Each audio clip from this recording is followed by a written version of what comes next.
Hey everybody, it's time once again for another episode of Mid-Card Mana. And we got over here, Sam Keola, the Wrestling Connoisseur. We got over here, the Loose Cannon. There we go. And we are talking about AEW's Revolution pay-per-view, which was this past Sunday. Yeah. So I mean, yeah, what is there to say? Who you wanna start it off for us? Gosh, I quite enjoyed the pay-per-view actually. What I can remember of it, there of course was, like, if we're going to talk about the big white elephant in the room, the ending, which was controversial to everybody apparently, and everybody freaked out about it. The botched last big finale explosion. Yeah. Which people have had a bad reaction to it, but I think they've covered it pretty thoroughly. So we'll talk a little bit about that because I'm sure we both have feelings about it, but let's just go typical review style right down the card. So the first match, which I believe was on the pre-show, the buy-in, was a tag team match, sort of typical heels versus faces sort of thing. So it was Dr. Britt Baker, DMD, and Maki Ito versus Riho and Thunder Rosa. The returning Riho, which they've kind of got a little bit of heat over. Like, she was the original champion, and she just kind of fell off the face of the planet, or fell off this side of the planet. And everybody was kind of like, well, where the hell's she been? Where's Riho? Everybody kind of figured she was just done. Yeah, she went to Stardom for a bit, and I think was technically in Stars, which is their sort of catch-all stable, similar to New Japan's Hontai, where it's sort of like anyone that's not in a stable is in this stable. Right. That sort of deal. And then I was surprised that she was back, and I was even more surprised when she, for the Women's Eliminator tournament, was in the US bracket rather than the Japan bracket. Yeah. Kind of the AEW bracket. It's the US bracket, really. It's a good way to start the show, really. Yeah, and definitely for somebody who is so popular, of course, Maki Ito, very, very popular within the Japanese wrestling scene with ridiculous marks like myself and others. And it was a really cool get for them, for AEW. Yeah. So yeah, it's kind of interesting. The women's heels so far seem to be have this really old school vibe to them. Like all the heels get together, they all get along. It's that old school Saturday night's main event mentality that the heels share a dressing room, and we've been seeing it play throughout AEW so far. Is that the women's heels seem to thrive together. Yeah. Like it. I do too, actually. And I like the sort of dynamic that we see even from the people that have just come over from Japan. They've been able to fit in very easily into the women's division, which I like. All right, so the next match, of course, and sorry, we didn't even talk about who won that match. So that match went to the heels, of course. Dr. Britt Baker, DMD, and Maki Ito. Especially I think with a face champion, with Shida holding the belt for so long now. I think the one thing the women's division really needs is a standout main event caliber heel. And I mean, everybody kind of point to Britt Baker for that. Oh, wait a second, though. We've got a run-in. It'll pop up any second now. Hey! We've got Just John Fair. What? We can hear you. What's up, guys? You're wearing the perfect shirt because we're talking about Revolution. Right there. There he is. There's the man. No, I don't have long, guys. I'm actually out here on the horse farm. Hanging out with Hangman? Yes, I'm with Hangman Adam Page out here in a undisclosed location in Virginia. Here's what I'm dealing with. This kind of stuff here. So that's lovely. I thought you guys might want to see that. Hope I didn't ruin anything, but yeah. So no, not at all. Guys. John. So we just finished. Did we just see Kyle? No, but I did hear some kind of a horn in the distance. I think that was him driving by. Toot. Beautiful. All right. So we now have, of course, Just John Fair from Square Circle Journal podcast. So it's great to see you, dude. It's been forever since I've seen you. I don't know how long it's been since Sam's seen you, but it's been a long time since I've seen you. Bail here in a minute, but I feel bad. I keep blowing you guys off. It's really not my intentions, but it is what it is. I figured while I had the chance, I'd pop on and disrupt things. That's what I'm good at. That's what we like, man. That's cool. Why you're our favorite. Appreciate that. Yeah. Anyway, while we have you here, we are just about to talk about the AEW World Tag Team title match, which was the Young Bucks defending against Jericho and MJF. I didn't see that one. I think I came in right after that match. But I think from what I read, seemed pretty solid. What do you guys think? It was an okay match. I have very strong feelings about the tag team division, and for the two of them as single stars to team together and then have a shot at the tag team titles kind of bugs me. It bugged me going into that. I mean, Jericho and MJF have had like a small streak going. They have fought a couple teams leading into this. So, and of course they won the Battle Royal and everything like that.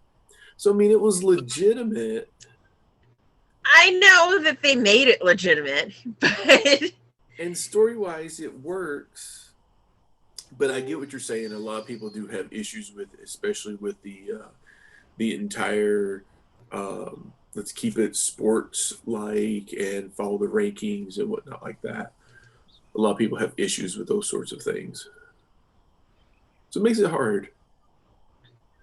I get why in storyline they chose to have them team up and do the thing, but it's just sort of like you have, because the match right after that, right, was the Casino Tag Team Royale, where you had a bunch of different tag teams jump in. So it's not like you have a shortage of tag teams that you really need to pair two single stars together to make a tag team, unless it's for storyline, but it's like, come on, man. Like, there's Santana and Ortiz, there's a bunch of different pair-ups in Dark Order, there's Bear Country, there's tons. There's the Gun Club. The Gun Club, yeah. Which I love. That's my segue moving in to that tag team Royale, that Casino Tag Royale. Well, before the segue, I would just like to say, and I'm not, I've never been a huge fan of the Bucks in-ring work, but I think since AEW's come along and we've had a lot of different producers and people backstage, Jim Ross, Dean Malenko, Billy Gunn, all these guys. I think since then, their work has been way more solid than it's ever been. Like, things make sense when they do it now. Yeah. Now I have to agree. They've got a lot of great minds producing stuff, which has only made their product better. Yeah. I feel. At least overall. There's of course some hiccups, which we've talked a little bit about, and we will talk a little bit about again later as we go further down the card. But as a whole, they're able to even recover from a lot of those hiccups. So yeah, just even as a whole, as the Young Bucks themselves, I think they've progressed so much further along as a tag team than before. Well, I think too, they're in a position now to elevate, or they're looking to be in a position to elevate other tag teams, because they've pretty much accomplished everything they want to accomplish in wrestling.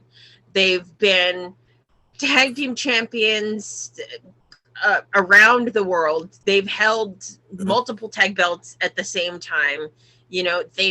I feel like they understand that they've reached their pinnacle in that sense, and their goal now is to elevate another tag team when they go against them. So I like that. I appreciate that that's kind of more of their focus.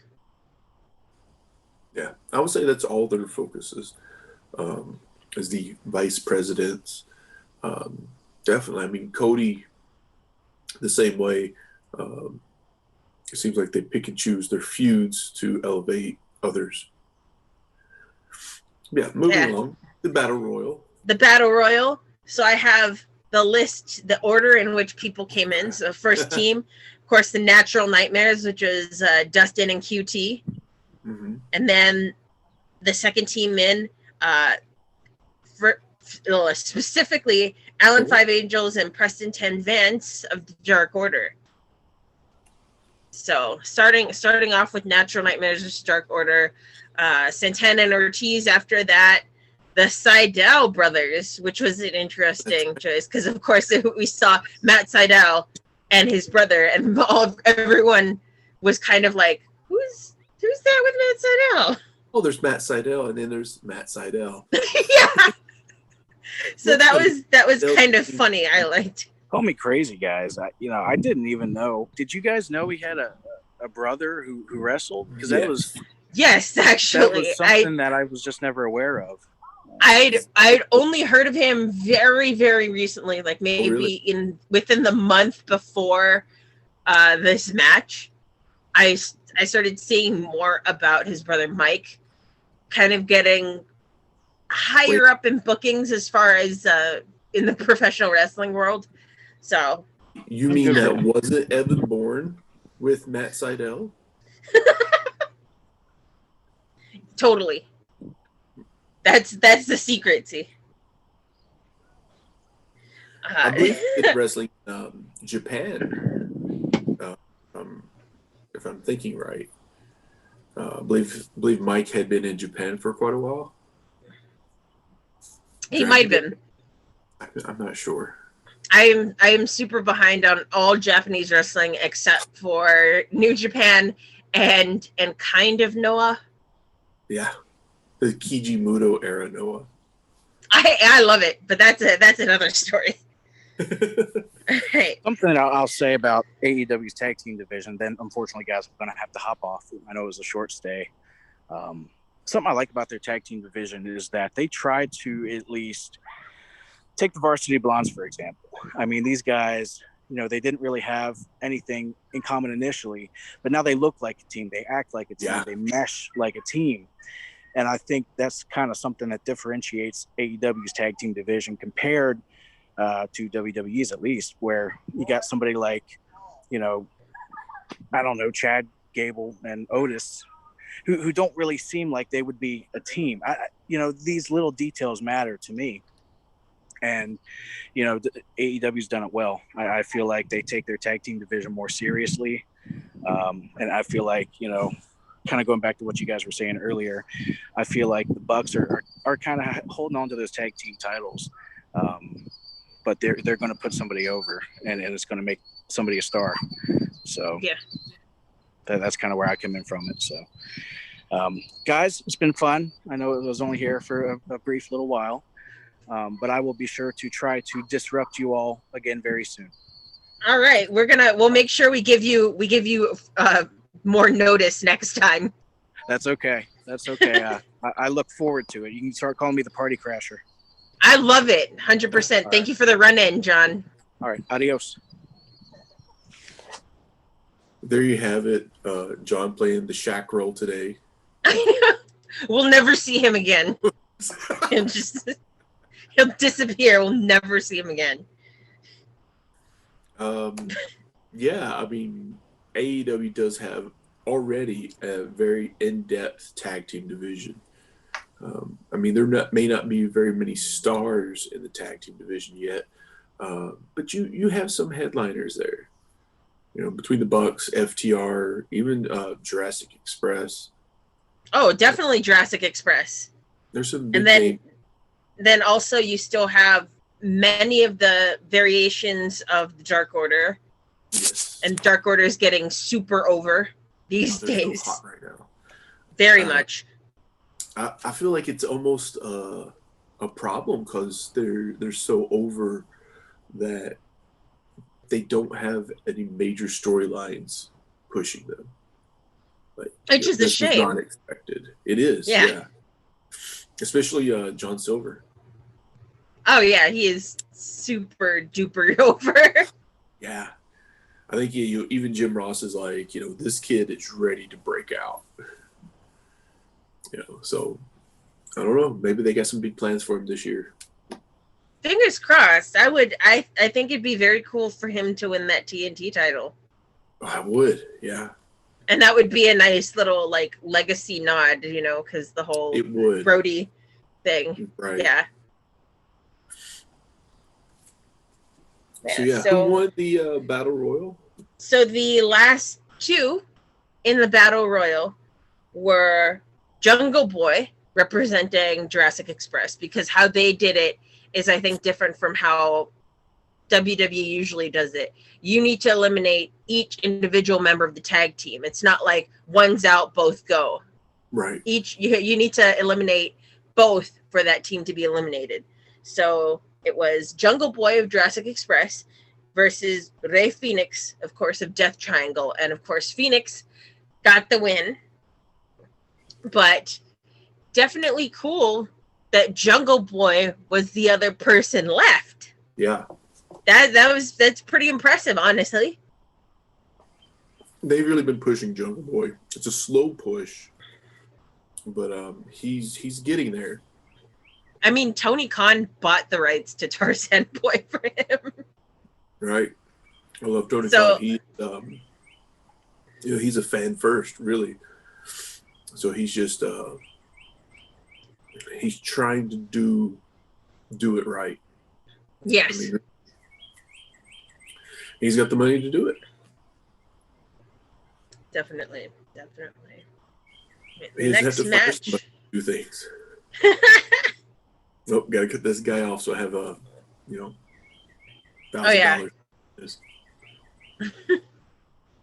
All right, so the next match, we have Karushita defending her AEW Women's World Championship against the winner of the AEW Women's Eliminator Tournament, Ryo Mizunami, who was from the Japan side of the bracket. I thought it was a pretty good match. Yeah, okay.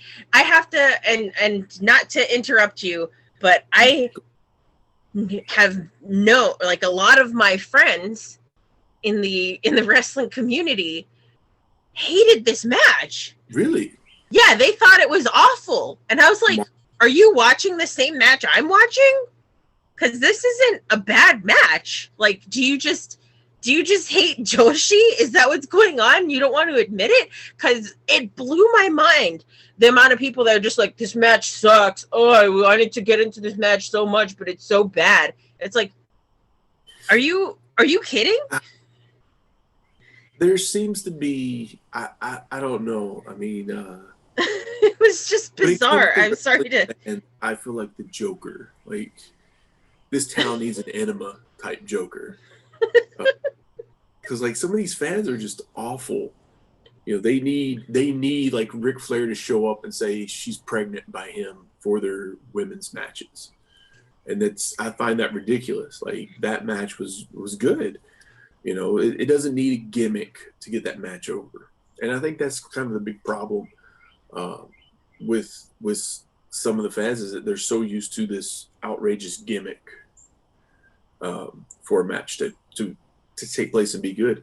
Like Chris Benoit, I know, don't say his name, but like his Yeah, style, we're gonna get axed from YouTube now. Thanks. yeah, you should bleep that out right there. But like, for example, like his style, like he was like a no gimmick type wrestler. Yeah. You know what I mean? Or like Demon Linko or somebody like that. But they had solid matches, you know. I mean, there will always be a place for that on a card. You know, to have two guys like that fight each other and put on a hell of a show that's entertaining and doesn't need a gimmick and it's just pure wrestling. You can still do that. You don't need to be like, it doesn't have to be dramatic in that sense where, everybody has a face on, everybody plays a gimmick, and there's, it's just tiring sometimes. Yeah. Like, there's a place for it, but then you can do it without to. Well, I would like to also interject. I know the main, I guess, critique people had of it was more on the side of Mizunami, who I really like. The two things that people were saying was, "Oh, look, it's the female Okada, except boring." And I was like, "Are you kidding?" And then the second, because the robe, right? And then the second thing was talking about her sort of machine gun chops. Some not quite, but like very Kojima style chops, which I like. But I guess other people is sort of like, this just looks stupid. I'm like, okay. Those people are stupid. I agree. But yeah, it was just a weird phenomenon that I was actually, that was the one match I really wanted to get your opinion on, because I was like, am I crazy? I guess if you don't watch Japanese wrestling, you're not a fan of Japanese wrestling, then maybe it's a little weird to people. I mean, I've been watching Japanese wrestling for like 20 years, 30 years now. So to me, like if I feel like a machine gun chop, it may be a little bit out there sometimes because it's such short chops. But if somebody does that to you, it's not like that's not going to hurt. Yeah. Maybe it's not a big show chop. But you take somebody that chops you like that, it's going to hurt. I would invite those people who critique that to let you come machine gun chop them and them no-sell it. Because I'm going to say it's probably going to hurt, me knowing you and all. You giving it your all. Oh, 100%. I don't pull and I know back. You're a Kojima fan too, so. I do love Kojima. I want Kojima to be the fourth. Like I said, I want him to be the fourth person in history to have the All Japan Triple Crown, the Noah GHC, and the IWGP. He just needs the Noah. He just needs the Noah title, so he's got to go after Keiji Muto. Euro fest, but do you know the massive amount of heat you would get from Noah fans to have? Oh yeah, come take the belt off Muto. I mean, they would die because they're having a conniption fit over Muto. I know. And to be fair, not to go too far off topic, but to be fair, it's not like Shiozaki is the young lion of sorts either. I love Shiozaki and I loved his title reign, but he's not a new talent. You know what I mean? No, by no means. It's been quite a while. Yeah. To tie this back in, there's a rumor, or it may have been substantiated, I don't know, that there's been contact between Impact Wrestling and Noah to have Muto come defend the title on Impact. Yes, I've heard that as well. There's speculation that we could possibly get a Kenny Omega Impact title defense, which is he's going to win the Impact title at some point. versus Kijimoto, and belt for belt. Hell yeah, let's do it. I would love to see it. Let's let Muto win all the belts. Let's go. 100%. You know I would love it. I would love it too. And this is from a person whose username is based from Kenny Omega, you know. But Right. I would very much, because I'm a sucker for the old school wrestlers. I like all the dad wrestlers in New Japan. Like I love Nagata, I love Kojima, I love Tenzan, I love Goto. Yeah. So I love all the dad wrestlers because it makes me feel good, because it's like watching my dad win, and it makes me happy. Bad from way back. So I would love that. I don't know if he could actively defend all those belts, but yeah, it'd be a great match, I think, especially if he was Muta, in my opinion. Anyway, I thought I'd tie that back in.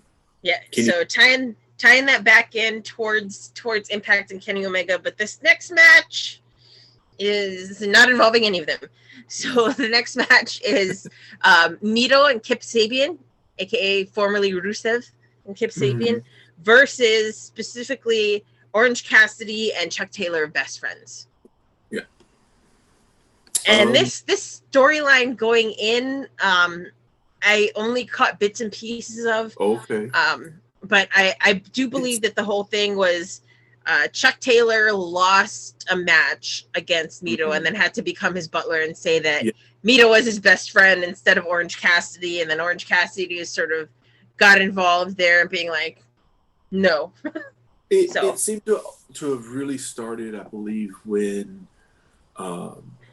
you had Kip Sabian playing a video game, and I believe, I can't remember if it was one of the Best Friends or Orange Cassidy match where they accidentally got thrown into the video game, and so the feud started there. You know, Miro comes out and is pissed off because they busted up the video, the arcade machine. And the feud just began. It just spiraled out. It's been going for quite a while now. So, yeah, and then, of course, the Trent got injured, and Chuck Taylor became the butler. That was for not too long, it seemed like. Maybe a month? You would know better than me. Yeah. So, it's been a... you know, I think they've gotten a lot of heat from this feud, just because, you know, everybody's upset that, you know, Miro come in kind of second fiddle to everything. But I mean, he's looked outstanding since joining AEW. Hell yeah! Demolished everyone, and they've done it slowly where he's not in all the big names' faces yet, so he hasn't had to, you know, to lose to anyone really. Yeah. Which I like. I like how they've built him, how they still let him be kind of goofy and funny, but then back it up by just totally like pounding on people. I think the nice thing in this match to really, because he come in, and I think for someone like, if he come in, he wants to be heel, it's hard to get him over as a heel because he's so loved. Yeah. And everyone wants to see him succeed so much. So the slow move forward, I feel, has worked. So in this match, they actually had him shove, I believe, Orange Cassidy into Penelope or something or other to get the win. And of course, like, Kip Sabian goes, checks on her. And then, you know, the finish of the match was kind of like, no, she's good. So I think it works. You know, it makes him come off like a bigger heel. And, you know, still dominant. Yeah. And Orange Cassidy's super hot right now. And he's one of Alice's favorites. Nice. Orange is a very good gimmick as far as the wrestler goes. And, you know, he's got to be good at what he does to make everything look so nonchalant. Yes. Yeah. So, yeah, it was a good match. I enjoyed it. It was placed well in the card, I feel like, and everything. Yeah, and Chuck Taylor got busted open. Oh, yeah. Oof. Chuck, Chuck's gotten quite a bit of airtime. Chuck Taylor's had a long career in pro wrestling, so it's nice to see that he's finally getting that airtime. I like Chuck Taylor. Yeah. The Kentucky Gentleman. Kentucky Gentleman. I love his finisher. It doesn't get as much praise as it should. The Awful Waffle. Which is legitimately a frightening move with a hilarious name. Crazy name, but I would use it. You should, as a fellow Kentucky gentleman. Yeah. All right. Next match is Hangman Adam Page versus Big Money Matt Hardy in a big money match, which the stipulation was the person who wins will receive the loser's first quarter earnings. I thought this was a great build. I don't know if you caught all the episodes. And I think, a lot of these guys come in with heat already established because they were WWE guys. Especially like you take someone like Matt Hardy, who I think everybody really likes, who's super talented, but then he comes in and they want to say, well, he's taking, a spot from a young guy. But I think Matt's really helped get some people over. Yeah. I think definitely Matt will, of course, wrestle and put himself in a position to wrestle and have these matches. But almost every time it's to put over whoever his dance partner is. Not like Adam Page needs to be put over even more. Right. But it's always nice, and it's nice for him to get that experience with all of these different sort of wrestling legends. And I can only hope that will just push him even further, because I think we've talked about it before. Hangman's poised to be the future star of this company. And for him to get all of that different experience with all of these different wrestlers, working different gimmicks, all that kind of stuff, is only gonna make him better. I mean, this feud going in, I was kind of like, they're going to do a Hangman Hardy feud, but it's been entertaining. They've all the vignettes they've done together, and Hardy's really put himself into this big money gimmick. I've read that he talked about it, how the a broken gimmick didn't really get over because there was no crowds. Because not only that, but it's been a gimmick he's done for quite some time already. Yeah. So I don't want to say it's played out, because I loved it. I really did. But it was time for something new, and props to Matt Hardy for always being able to sort of recreate himself and reinvent himself in different ways to fit whatever situation needs to be fit. I was just talking to someone about this. When I was a kid, you love Jeff, right? Because he's flashy and he does all the big moves and all that. But as I've gotten older, I've appreciated a lot more the longevity of Matt Hardy and how he's sort of been able to fit all of these different characters over a span of time and just keep creating. It's been a slow progression, I think, for Matt, but what a career, really. Yeah. I mean, he's been able, like you said, to recreate himself and come back from diversity and whatnot, and remain relevant. Not to diss Jeff, but Jeff's always been Jeff. Yeah. And that's kind of it. I mean, even in his Impact run, when he would become a heel, he was still Jeff Hardy. Yeah. Where Matt he's always trying something different, something new. So yeah, I thought the build was great. We'd already seen Matt swindling. Can't think of the tag team's name. I didn't see a lot of this. I'm going to assume Private Party. Okay. Private Party, yes. He swindled Private Party in early, and of course they ended up turning heel anyway. But it was the whole money gimmick. He gets like 30% of their earnings or whatever. And so he tries this with Hangman. And, I think the clincher was, Matt Work kind of swindles his way in like he's a good guy still. And then there's the bar scene with Hangman drinking, and Matt assumes he's had enough to be drunk already, and tries to get him to sign his papers. And of course, Hangman swaps the papers, and that's what leads us to this money match. So the build has been good. I think it's worked. Yeah, I agree. I know much less about the build towards this match, I will admit, but I enjoyed it. It's always fun to watch Matt Hardy be whatever incarnation of Matt Hardy he is. And I always enjoy a Hangman match against somebody that we haven't really seen him go up against, because it's nice to see how he works with all of these different opponents. I mean, for Hangman too. I mean, this of course we had the run in from the Dark Order, kind of save Hangman in this match. So everything really come together pretty well. I mean, Hangman's the slow build yet again to poise him for the big run later on. The feud with Matt Hardy here, the storyline with the Dark Order.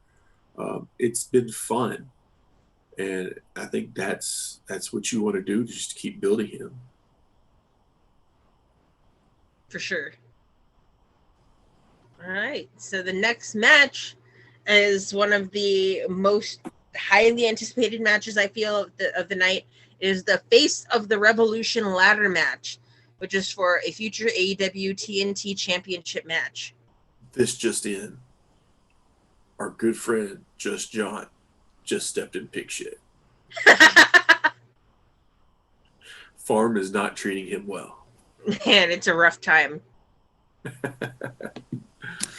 Sorry to interrupt. No, that was perfect. All right, so the people that were involved or announced to be involved in the ladder match were Cody Rhodes, Pentagon Jr., Lance Archer, Max Caster, and Scorpio Sky. And then there was a sixth entrant that was not announced until the day of, and the surprise entrant was Ethan Page, who we hadn't seen since last year, I believe. It was either last year or early this year, last big Impact pay-per-view, where he fought Karate Man, and Karate Man ripped his heart out. So it's good to see. It's good to see Ethan Page. That match itself left such a bad taste in his mouth. I felt so bad for him, truly, because he himself talked about how disappointed he was and how upset he was about it, and for him to have gone all in with that gimmick, you know what I mean? And for them to sort of, lack of better word, do him dirty like that. It was just like, man, I just felt really bad for him. I've always really liked Ethan Page. Cool dude, talented guy in the ring, entertaining guy out of it. I think he is just a very well-rounded, good professional wrestler. And so I was so stoked when the music hit and he walked out. I was like, Ethan Page! Now I want you to win. Just John called it. He said it was going to be Ethan Page, which is a huge get, really. I know there was a lot of people like, who's this? It's like, sorry, you could call yourself a wrestling fan, but if you don't know Ethan Page, out of anybody over on Impact, you're missing out. Because, I mean, the North has been a huge tag team. Yeah, the North were the tag team that dethroned LAX. Yeah. On LAX's way out. Yep. So, yeah, they were a tag team mainstay for a very long time in Impact. And Page has been around quite a while before that, even. Mm-hmm. So, I mean, his name's been out there. I know a lot of people may not watch Impact or whatnot, but I just feel like if you haven't heard of him yet or checked him out, you maybe not as big of a wrestling fan as you think. Of course, not Damn, calling connoisseur. people out, but I agree. Ethan Page has not only been big in Impact, but he was very big on the independent scene. Right. I mean, when I met him in Chicago, he had 5 separate title belts. That's crazy. From across the independents. Just speaks to the amount of talent that guy has. Yeah. So super happy that he signed with AEW. I'm really glad that he will be on my TV every week. I love the dude. I'm super stoked. Yeah. He's great. I'll save some speculation on him because it wasn't for the pay-per-view really. But yeah, I thought it was great showing at the pay-per-view when he hit the outsider's edge on Archer. It was like, yeah. Archer's Archer's a very big dude. So compared to the other guys in that match, Archer's a very big dude. You know, for a big guy to trust you to do that to him says a lot. You know, if that was me, I'd kind of be like, let's maybe wait. Maybe a singles match later. Let me just get used to each other. I don't think I'd be like Scott Steiner telling Petey Williams, hit that finisher on me.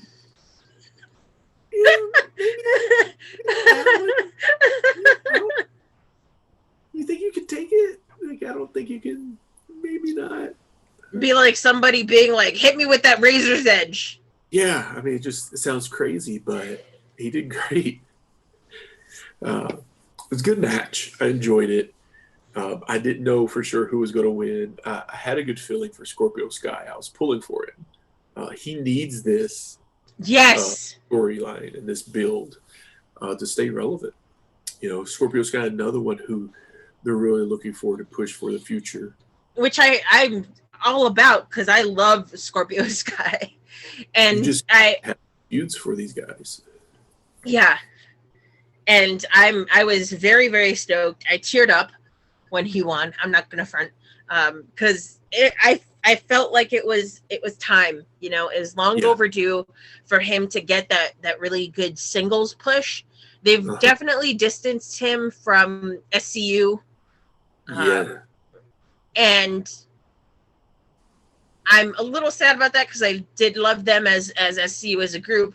And I felt like he did learn a lot from the 2 vets of Christopher Daniels and Frankie Kazarian. But now's the time for him to shine on his own. And I really hope that we get to see him succeed more. I would love to see him maybe chase that TNT belt a little bit more. I think we will. And that is the segue, of course, to the street fight that featured our TNT champion, Darby Allin, paired with Sting versus specifically Brian Cage and Ricky Starks of Team Taz. What was your feelings on this match?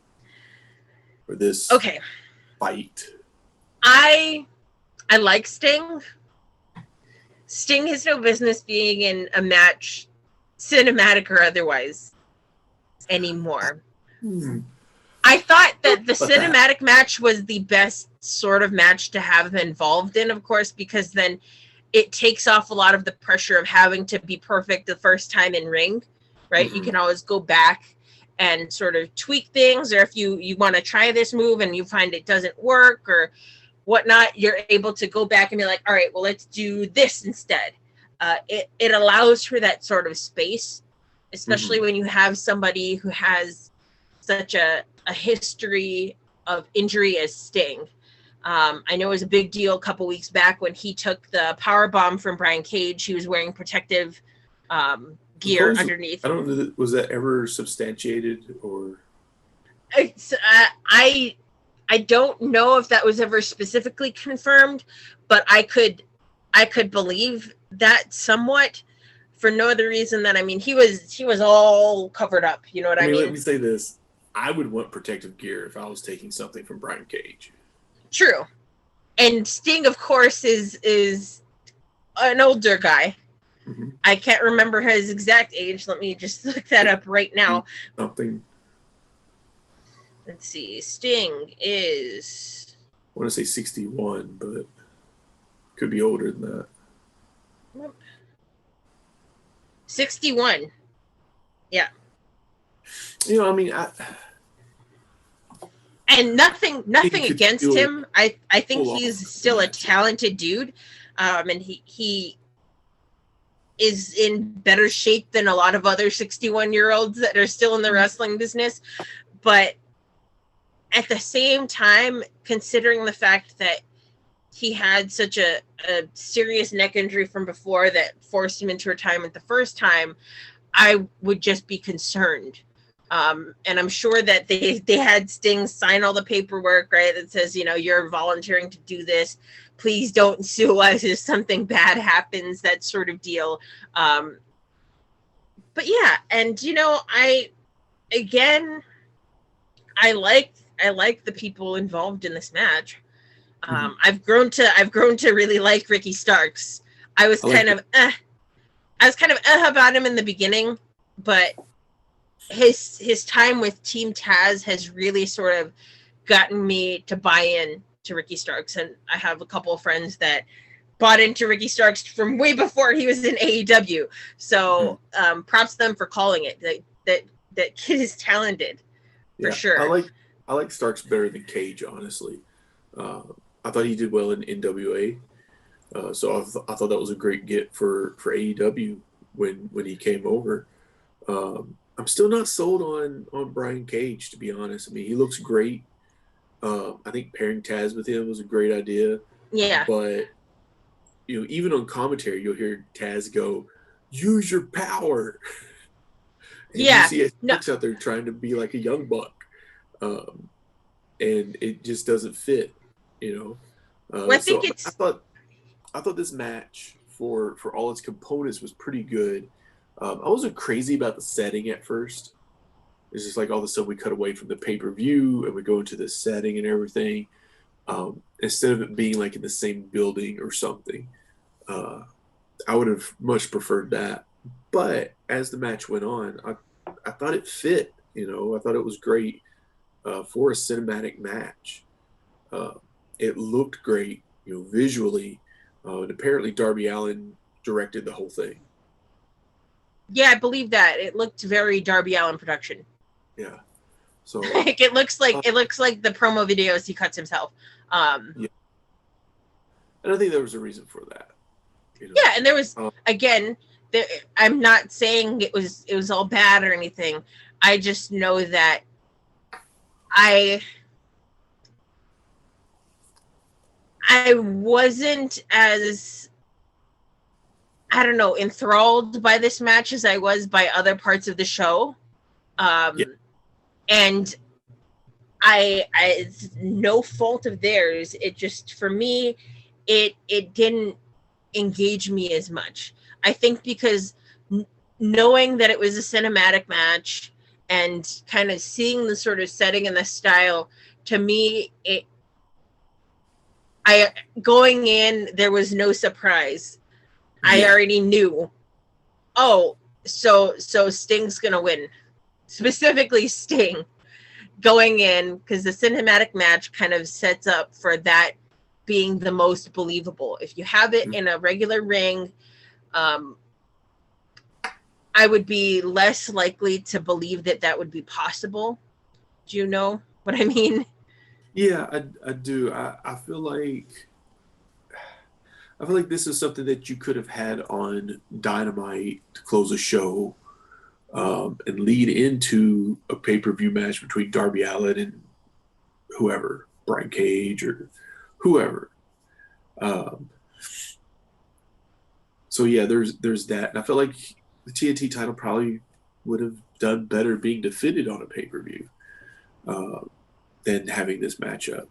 I don't know. I thought it was interesting. Maybe it's, to build up to something later on. I don't know. I don't want to inject too much Dynamite after the pay-per-view into this, but it kind of looks like we're going to get a Sting and Lance Archer feud. So I don't know. I think you're going to get your chance to see live or die on your words that Sting can't cut it anymore, especially with Lance Archer. There's no way you're going to be able to gimmick up an outfit that is going to be rigged to withstand Lance Archer. Yeah. You know what I mean? For better or worse, right? I think he's a good worker, and he will take care of you in the ring, obviously. Oh, absolutely. I don't feel like Lance Archer is in any way unsafe or wouldn't do his best to make sure that both he and Sting will look good and also not die. But right. Even though everybody dies. Yeah. I can't say that about Brian Cage, to be honest. Brian Cage goes out there, and I just wait for somebody to get injured. Just the style he works in. So I don't think there's been any big reported cases of Brian Cage injuring a person in ring, though. I can't think of anybody offhand.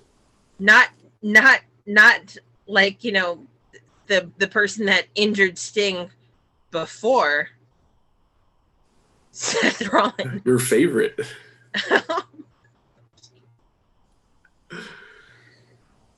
Your Messiah? just saying. Where's Daniel? We should have sent this to Daniel Paul. Tagging. Yeah.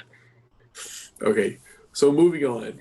Moving on is the main event.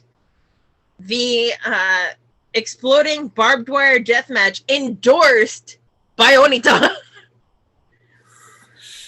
Which was between Kenny Omega and Jon Moxley for the AEW World Championship. Did you see the drawing Kenny did? I sure did. Right. Did you see that somebody apparently tattooed part of that drawing onto their body? Yes.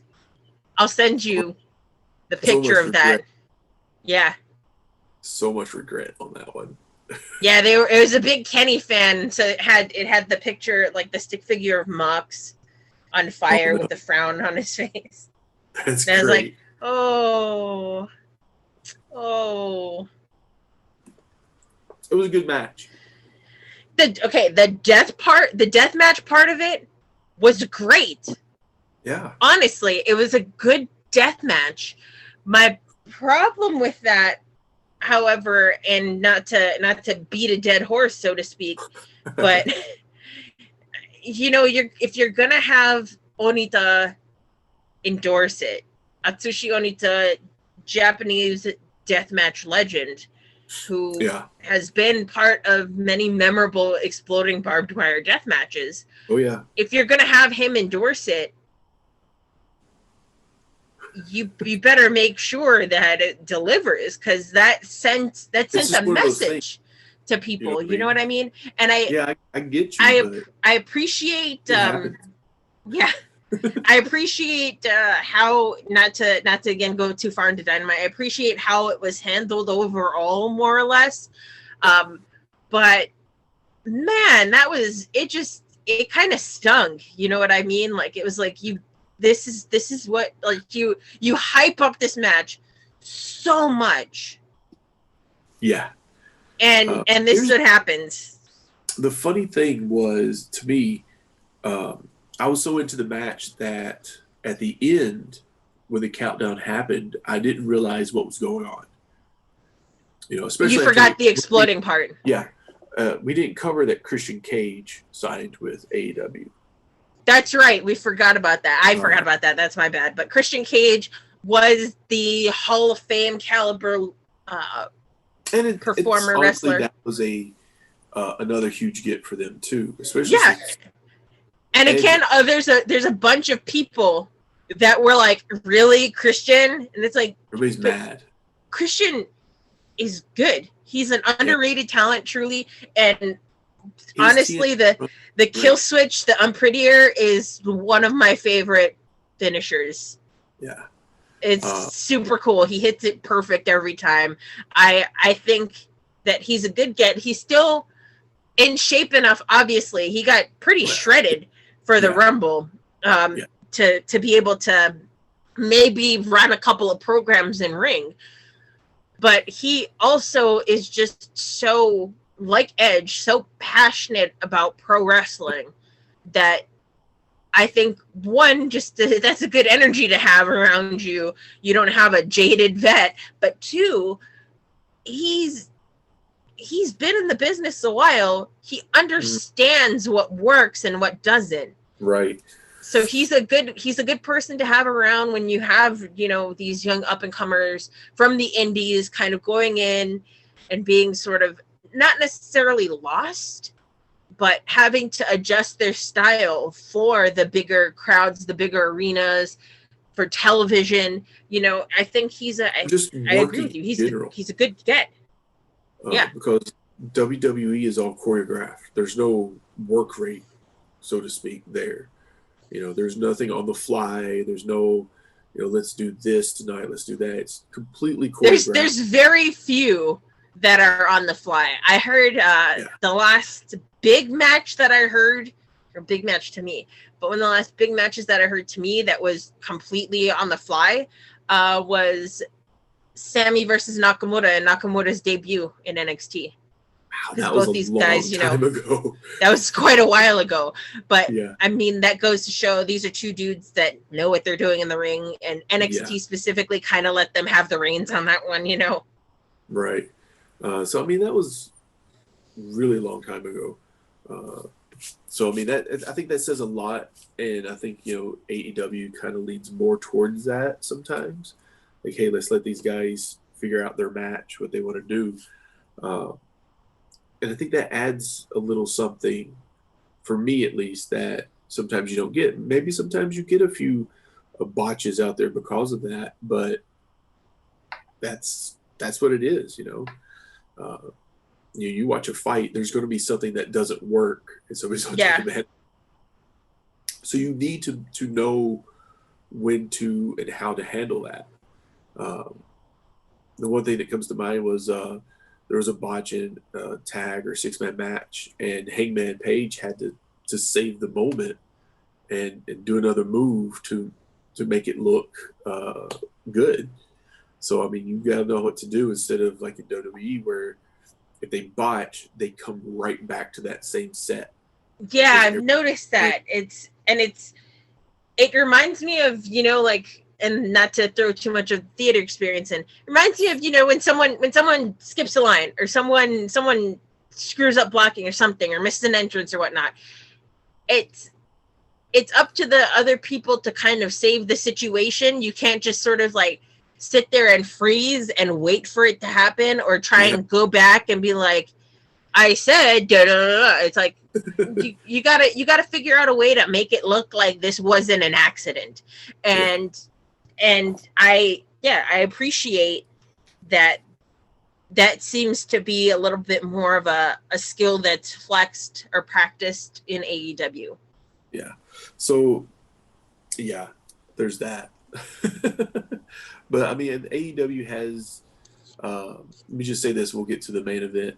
AEW has really placed some thought into getting veterans, whether they're, a big superstar that they can utilize in the ring, to work with these younger talents to help get them more experience.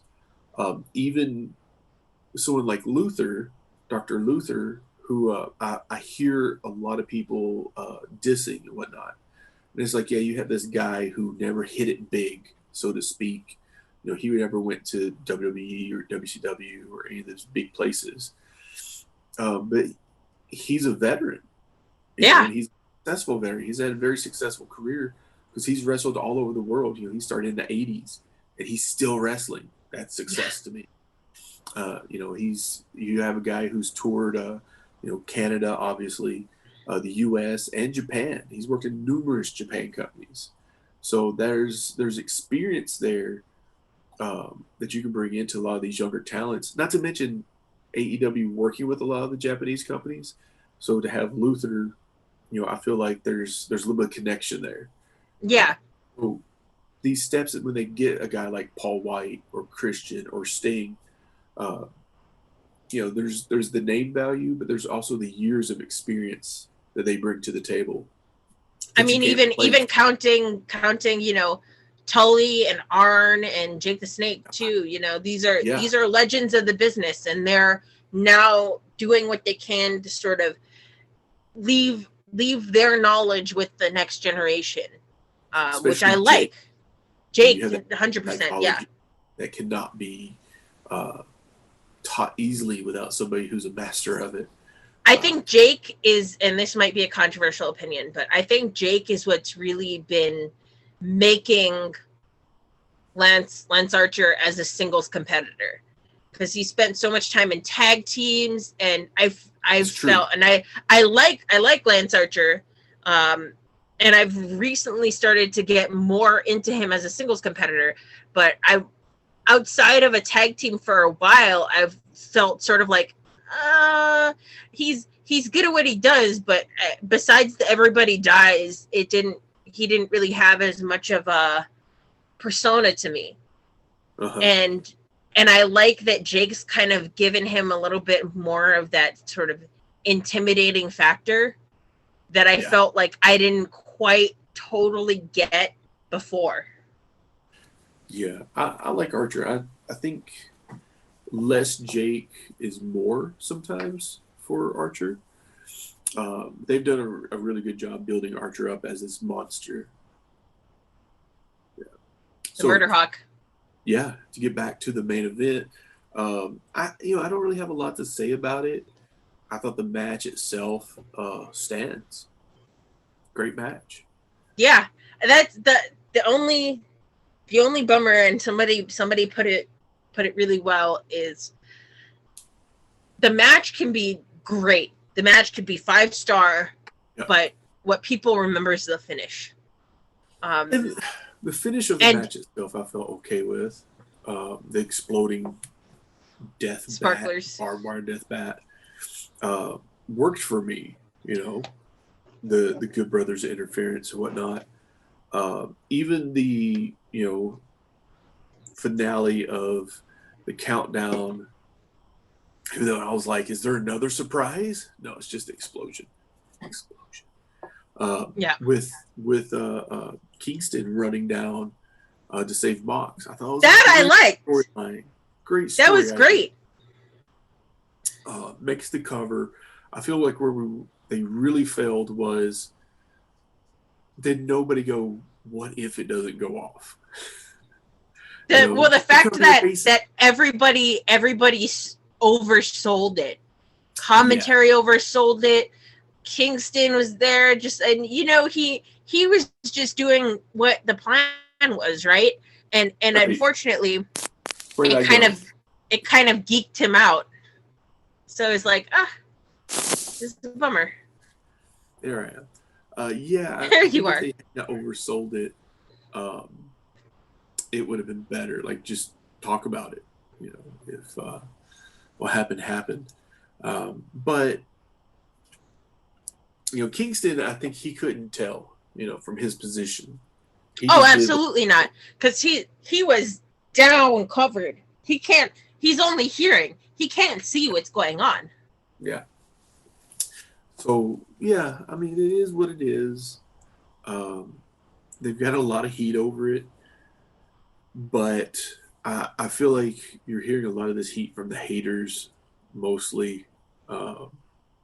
Okay, I'm not an AEW hater, but it caught heat from me, I will admit. I like how they twisted it afterwards, but initially I was like, man, I was like going in expecting some Onita stuff, something like FMW sort of vibe, and it just didn't give me that. I liked the deathmatch part, but the exploding part was sort of like, I've made bigger explosions in my backyard and New Year's. So, I don't know what happened. A lot of people have said, like, hey, you had such big explosions during the match.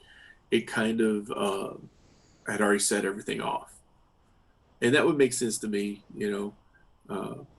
but you would think that they would have had something planned or a backup or something. I don't know. I don't know what happened. It hasn't really been like addressed from a technical standpoint as to what went wrong.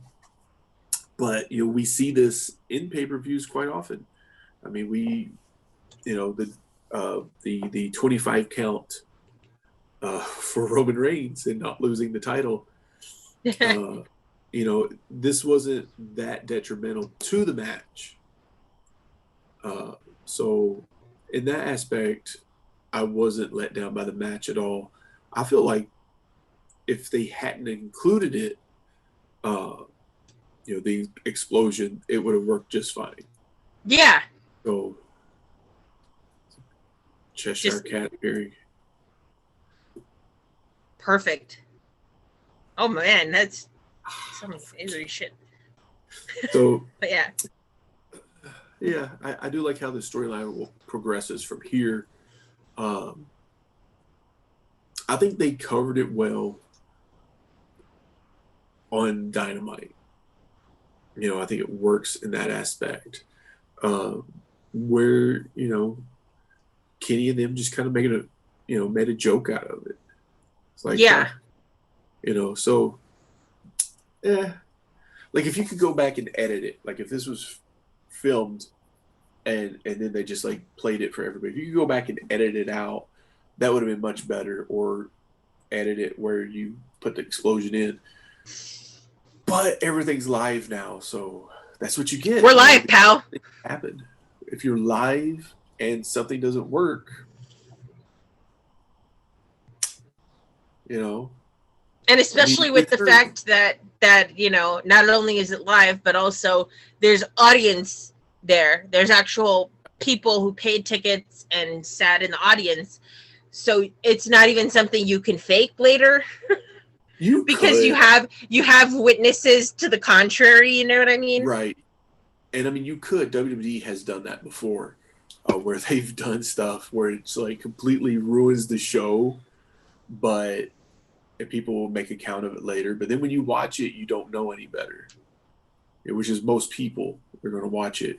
I mean, there's been numerous occasions where they've gone back and redone something for the sake of it being, recorded.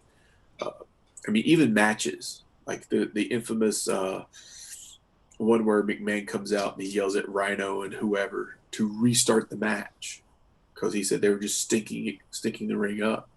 They made him redo the complete match, the same exact match they just had started. So, I mean, you hear of that sort of thing every now and then, but when you're live, you can't really do that. So, yeah. And I don't know why anything's live anymore, to be honest with you. I mean, we're in this pandemic. Use that.